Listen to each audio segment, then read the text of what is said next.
Langsung saja hal yang paling mengecewakan dari Thor Love and Thunder adalah penjahatnya. Bukan hanya gue tapi banyak orang yang menyayangkan cara Taika Waititi mengadaptasi karakter Gore the God Butcher. Apalagi pemerannya di sini adalah Christian Bale.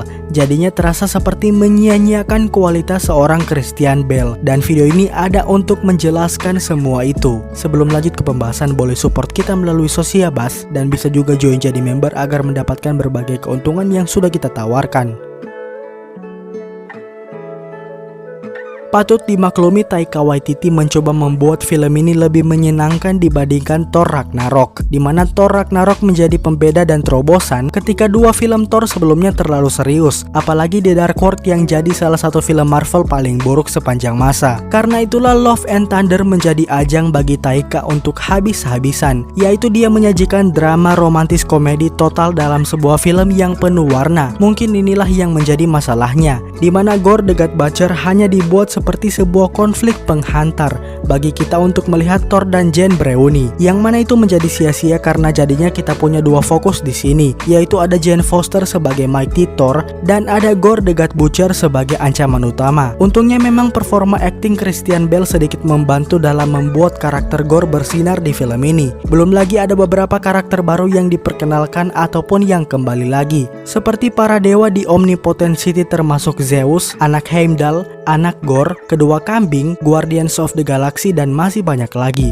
Masalah utamanya terutama terletak pada momen Gore the God Butcher, di mana kita kurang mendapatkan gambaran seberapa kuat Gore sebagai seseorang dengan julukan pembantai dewa. Kita hanya bisa melihat dewa-dewa yang dibantai Gore dari layar monitor Guardians of the Galaxy. Malahan kita tidak pernah diperlihatkan secara terang-terangan bagaimana cara Gore membantai para dewa. Sementara jika dibandingkan dengan Thor Ragnarok, di sana Hela dan Surtur sebagai penjahat digambarkan jelas seberapa kuatnya. Di awal saja Hela sudah diperkenalkan sebagai seseorang yang bukan hanya bisa memegang Mjolnir, tapi bahkan bisa menghancurkannya. Selanjutnya Hela jadi penjahat pertama yang membuat Asgard yang selama ini damai menjadi kacau. Untuk Surtur gambaran kekuatannya sangat jelas, yaitu mampu menghancurkan Asgard dalam satu kibasan pedangnya. Andai saja Taika menceritakan Gore pergi ke Omnipotent City dan dia membunuh banyak dewa atau mungkin semua dewa di sana, ini sangat penting untuk menunjukkan kepada kita seberapa berbahayanya Gore itu. Kata-kata Zeus yang mengatakan Gore berbahaya karena punya Necrosword tentu tidak menggambarkan seberapa kuat Gore. Meskipun itu nantinya akan tidak masuk akal, pertama karena tujuan Gore bukanlah untuk membantai para dewa menggunakan tangannya, melainkan untuk pergi ke center of the universe dan bertemu dengan Eternity. Maka dari itu dia menculik anak-anak Asgard untuk memancing Thor menghampirinya, agar nanti dia bisa mencuri Stormbreaker dari Thor yang bisa membuka Bifrost ke center of the universe. Tidak akan masuk akal juga karena kita membutuhkan Zeus hidup untuk momen post credit scene, dimana disitu kita akan diperkenalkan kepada Hercules. Cara Taika memperlihatkan di sini juga cukup masuk akal, karena Gore di sini bukanlah seseorang yang melampaui Thor atau bisa dibilang tidak lebih kuat darinya. Bisa dibilang Gore mampu mengimbangi Thor dengan bantuan Necrosword. Ancaman Gore the God Butcher kepada alam semesta juga tidak terlalu terasa, dimana tidak ada urgensi bagi Thor dan yang lain untuk buru-buru segera menghentikannya. Mereka malahan cukup santai dalam menghadapi Gore. Gambaran derita yang dirasakan Gore dari para dewa bagi beberapa orang tidaklah cukup. Meskipun tentu bagi banyak orang kehilangan seorang anak adalah hal terburuk dalam hidup,